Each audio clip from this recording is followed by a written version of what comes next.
In the Solent, off the south coast of England, low tide is a very special time, when the sea reveals secrets otherwise hidden beneath the waves. At low water, just east of Portsmouth, you can find Stone Age axes and Roman pottery, just lying in the mud. Could people have been living in a landscape which is now covered by the sea? How could this area become flooded? That's the mystery I want to investigate, and it's one which has been a puzzle for centuries.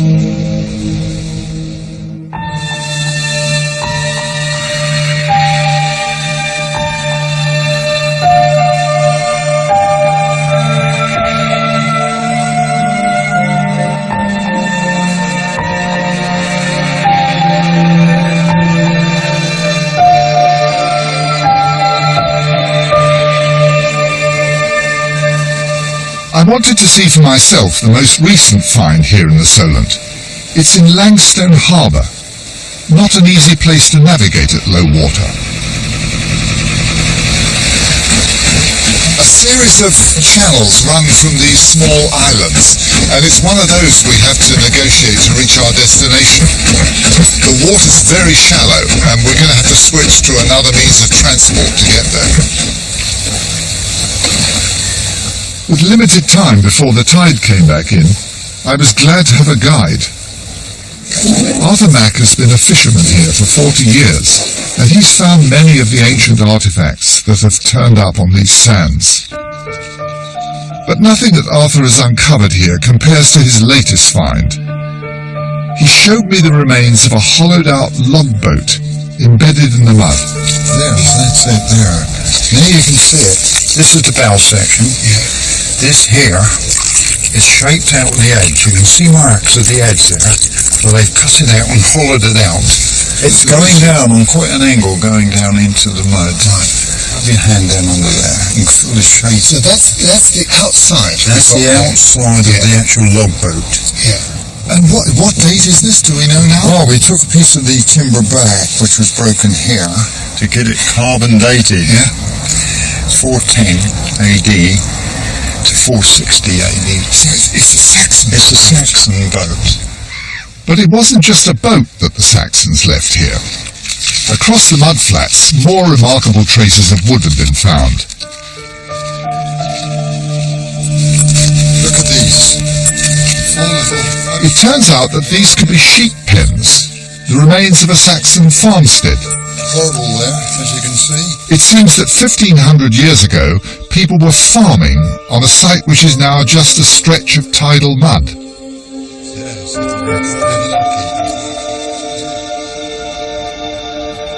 So when was all this area flooded?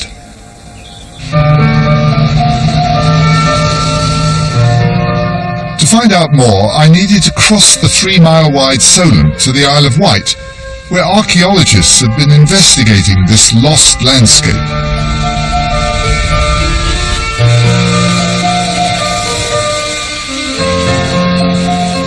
Right next to the ferry dock at Fishbourne is the beach of Wootton Quay. It stretches 3 miles up to Ryde Pier, and it's here that the wash from large boats has exposed some unexpected discoveries. 28080, thank you. Archaeologists Frank Batsford and Becky Loader have been working against the clock because they can only explore the site at very low tide, when the place is transformed.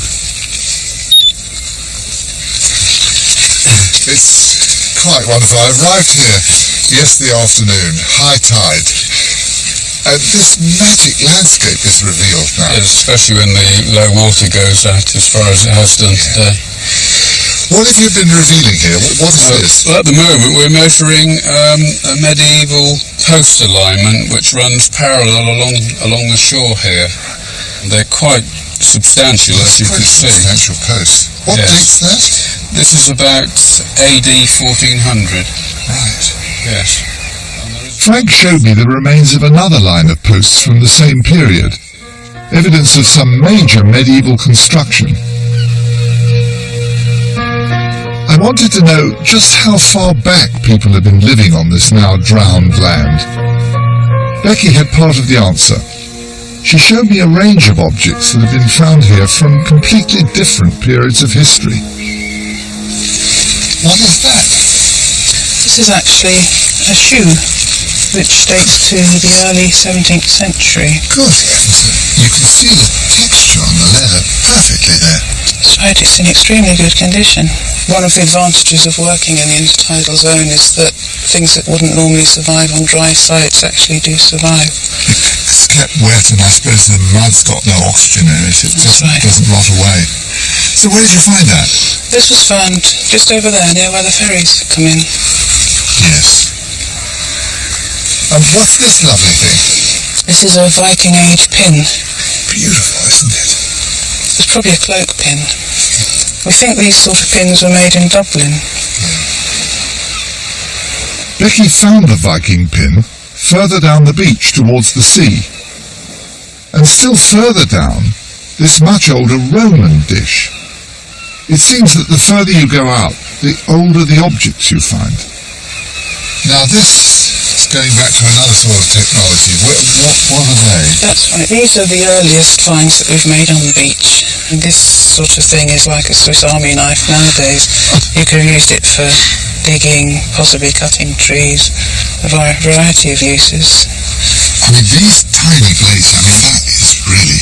It's an arrowhead, yes. That's probably about 5,000 years old. So this series here represents going back in time and going down the beach. That's right, yes. It's not just the smaller finds. The timbers and posts found here tell the same story, from medieval structures at the top of the beach to prehistoric remains down by the low water line. So the sea has been flooding in up this beach over thousands of years. 600 years ago, medieval people built timber structures here. 2,000 years ago, dry land extended much further when the Romans were building jetties. And 5,000 years ago, Stone Age, Neolithic people, were constructing trackways hundreds of meters from the present coastline. So that's as far back as we can go in Wootton Hoo. But there's something else. If we go right to the water's edge, you can see traces of what looks like the remains of an ancient forest. I wanted to discover how far this flooded landscape extends, and how far back in time it would take me. There was only one way to find out, by following the trail of these trees out into the Solent.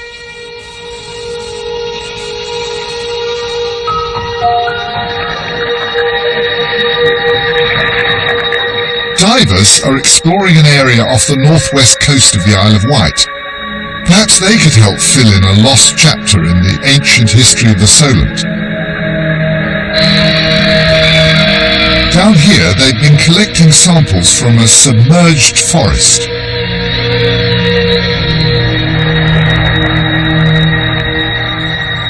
Gary Momber is a marine archaeologist and coordinating the dive. What's it like down there this morning? Good dive. Good visibility today.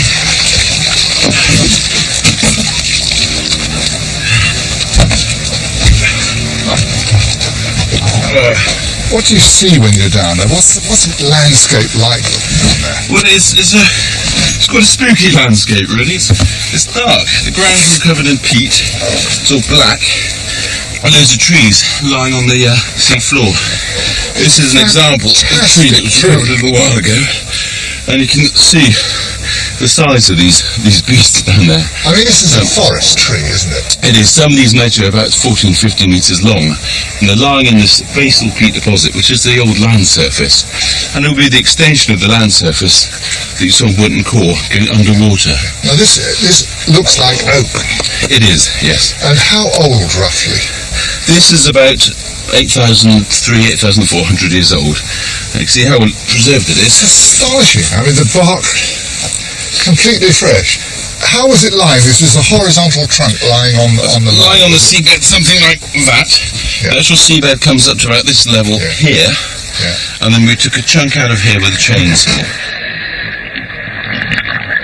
And lying around in this submerged wood, they'd been finding other evidence.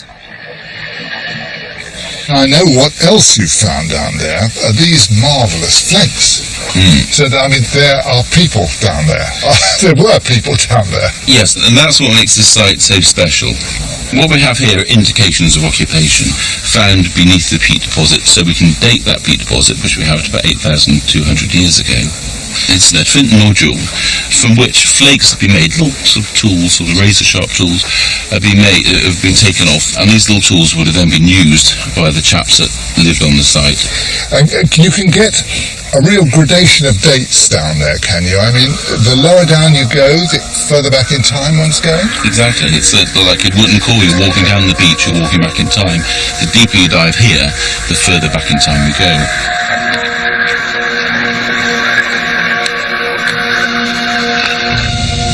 So this took me another 3,000 years further back than the beach at Wooden Khor, to a time more than 8,000 years ago when people were making flint tools and hunting animals right out in the middle of the Solent. It seems that from then on, the inhabitants of the Solent had to move progressively inland as the water rose. What happened here? Was there a series of sudden catastrophic floods? Or did the sea take over in a slow, continuous process? To find out how the flooding began, a crucial point in Solent history, I needed to go even further back in time, by going down into the seabed itself. Gary's team have been taking core samples from the sea bottom. Below that, cut through here. And at Southampton University, botanist Rob Scaife is examining the strips of mud that emerge. Quite interesting.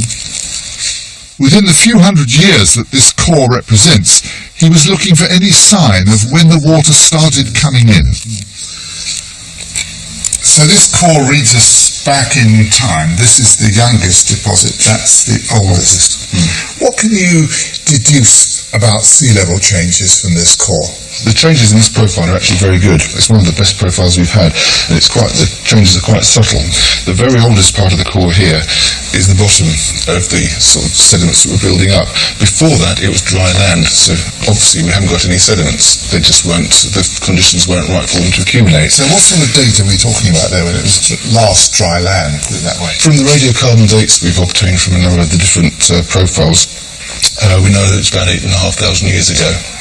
And it's from that period onwards that we start to see changes taking place. Here you can see that there's a progressive build-up of very dark peat here. This is the peat that contains the oak trunks. We have hazelnuts from it, and we have radiocarbon dates that show it's a bit more than 8,000 years So ago. that's rich woodland there. Definitely, yes.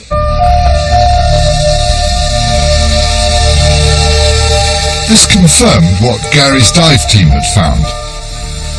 Just over 8,000 years ago, the Solent must have been covered with oak forest. Probably part of the great forest that covered most of Britain before agriculture began, and hunters could have walked across to what is now the Isle of Wight. But what happened next?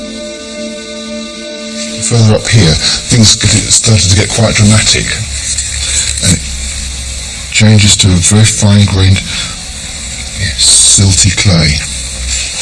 That is very clearly salt marsh deposit.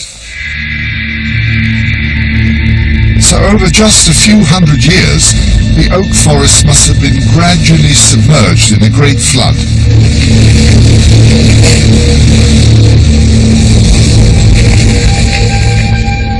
Salt marsh took over, driving people inland.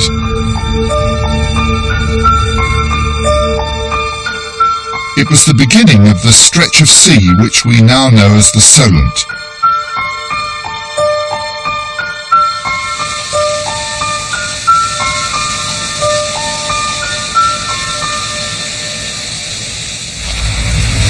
So what could have caused that flooding 8,000 years ago?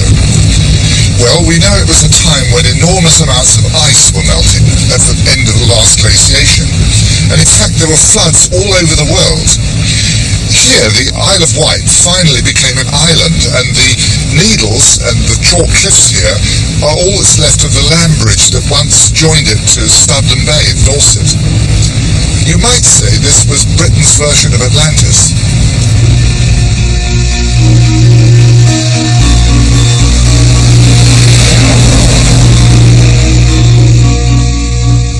But if the Big Four caused the first flooding, it can't explain why the sea kept on rising over thousands of years, as the beach at Wootton Quay shows it did.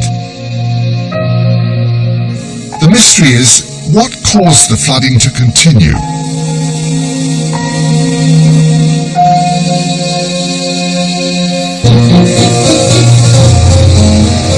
Amazingly, I was to discover a clue to what's going on in the Solent, 500 miles away in Scotland.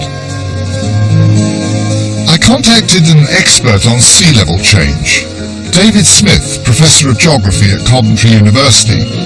He suggested we met near Stirling, in a cornfield, miles away from the sea. Now this is the Carse of Stirling. Why did you pick this particular place to bring me to? Well, because this was a place where I believe one of the most important discoveries in sea level change was made. The Carse of Stirling is now rich farmland, an extremely flat area of silt and clay, but it hasn't always been fertile land.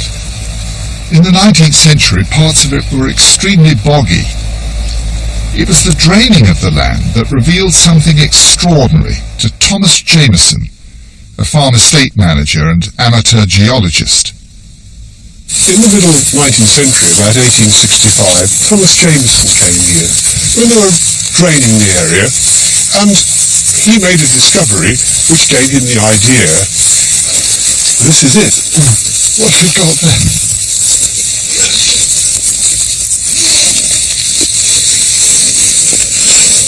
As you see, Good. it's a whale vertebrate. That's fantastic. Indeed. Found here Yes. is the Carse. Probably from a sperm whale. And here you'll see where we've actually taken some. We found it to be about 9,000 years old. 9,000 years ago, the sea was here. Exactly. And quite a lot of sea, one would think. Absolutely. Covered an area of many square kilometres. And it was Jameson who suggested that it wasn't the sea which had fallen back, but the land which had actually risen.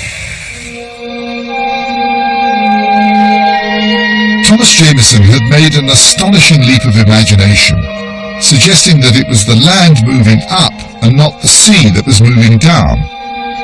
It was a crucial insight into the mystery of changing sea levels, which has since proved correct. It seems astonishing that Jameson was able to guess what was going on at a time when so little was known about Earth movements.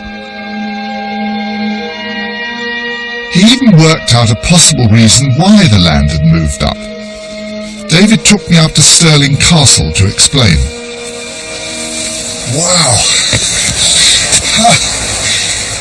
That's fabulous, isn't it? The ocean flowing up here. Yes, the sea would have extended quite some distance to our left, and that area of trees over there would have been an island. What sort of depth would it have been? Have you any idea? Probably about 8 or 9 metres. Shallowing to the side, of course. Enough to strand a sperm whale. Indeed. Extraordinary, really extraordinary. How did Jameson develop that? I mean, what was his thinking there? Well, he knew that this area had been covered by ice, probably several hundred metres thickness.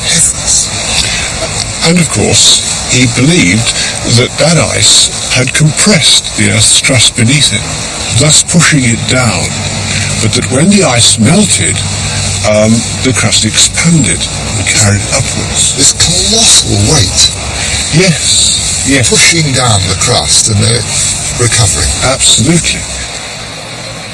David explained that Jameson was not quite right. It's not the Earth's crust that deforms, but the softer layer beneath it. The massive weight of ice pushed the crust down into the softer rock, which flowed away. When the ice melted, the pressure was reduced, the softer rock flowed back, and the land slowly rose up.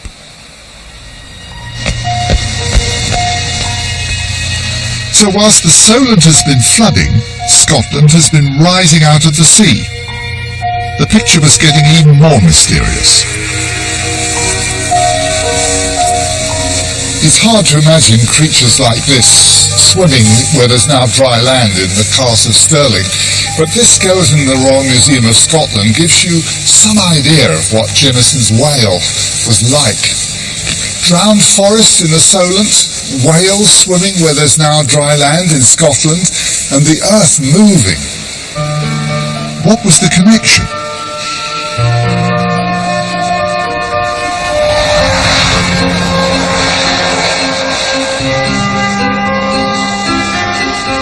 I headed for the west coast of Scotland, where the effects of land rising above the sea would be more visible. Here I met Anthony Long from the Sea Level Research Unit at Durham University.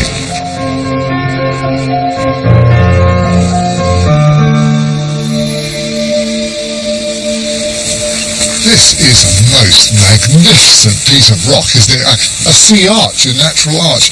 And here we are, we're about 15 metres above the sea level. That's right. Now, how old is this? The balance of opinion seems to be that it formed around 11,000 years ago, at a time when the climate was colder, when there were glaciers just up round the corner, there would have been icebergs out at sea, snowbanks around here, a much colder climate.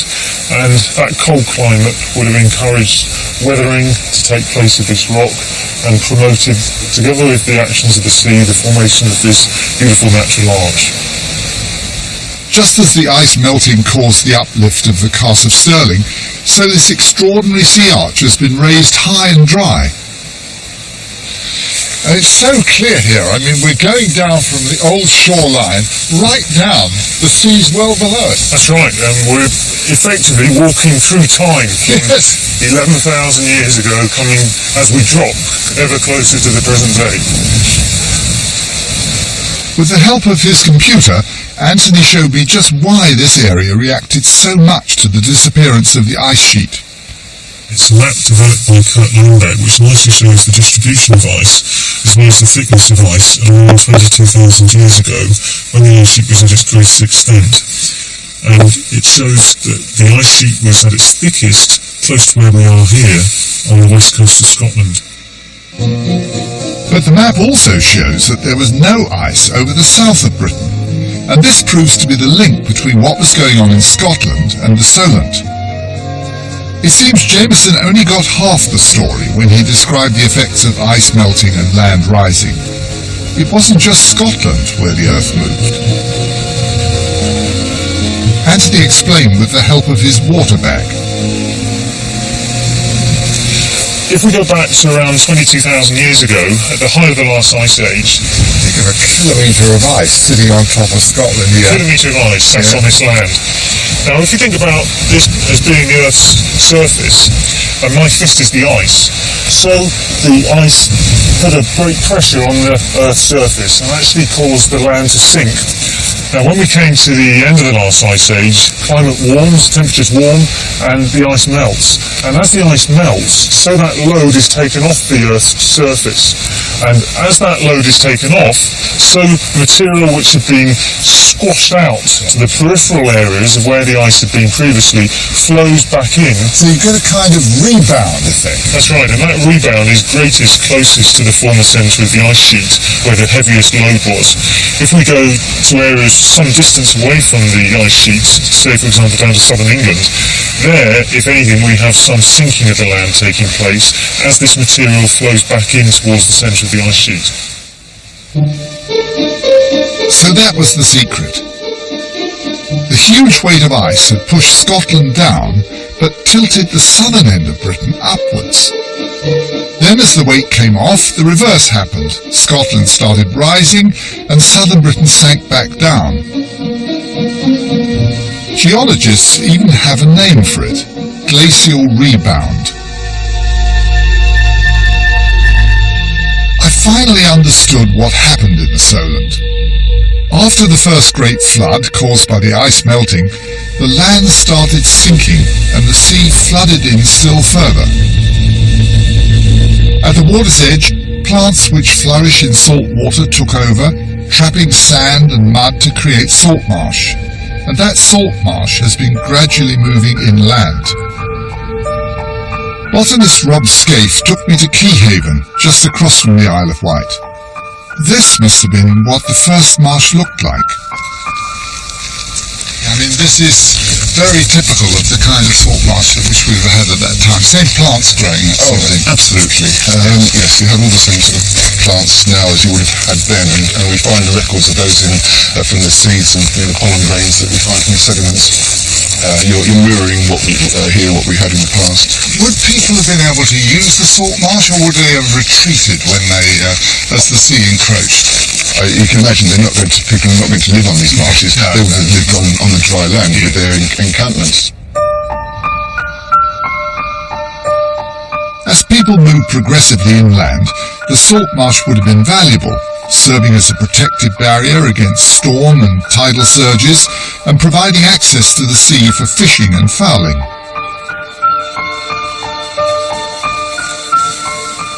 It seems that the marsh is still advancing inland.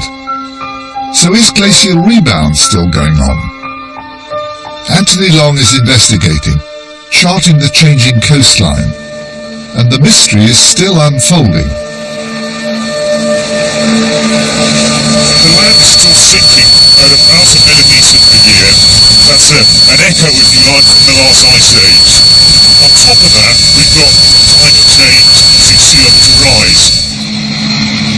His observations indicate that glacial rebound is continuing. And there's another factor.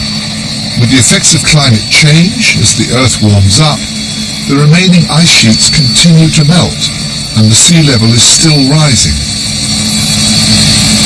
Under climate change, we may have wetter conditions, and we may have more water flooding into these systems.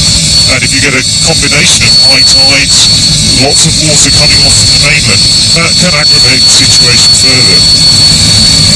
There's a huge oil refinery just below us here. I was struck by how much of the coastline is built up and artificially fixed in some way. This is also a concern of the Sea Level Research Unit. In the past, our coasts have moved in and they've moved out in response to sea level change. Nowadays, the coast is much more rigid. We've lost some of that natural flexibility. And it will mean that some types of developments we see down below us here, unless the defences are maintained, they will experience an increase in flooding. I wondered how floods might affect the people of the Solent in the future. If the predictions are correct, and in the next 100 years sea level goes up in this area by about half a metre, in the last 2,000 years sea level only rose by around 2 metres. So we're going to see a very rapid increase in the rate of sea level rise in this area. And this at a time when there are, very many thousand people living very close to the coast. Absolutely. Anthony's figures suggest that sea level could now rise 5 times faster than in the past. It depends on exactly how the climate changes in the future, but within 100 or 200 years, some of these houses could be flooded.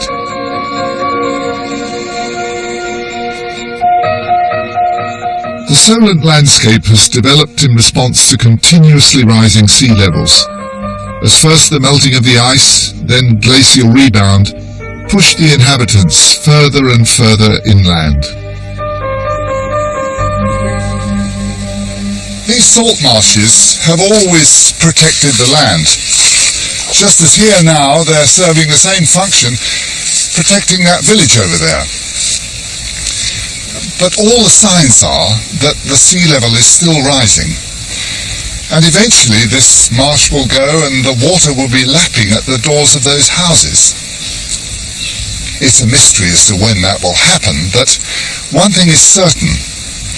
In the Solent area here, the waters are still coming in.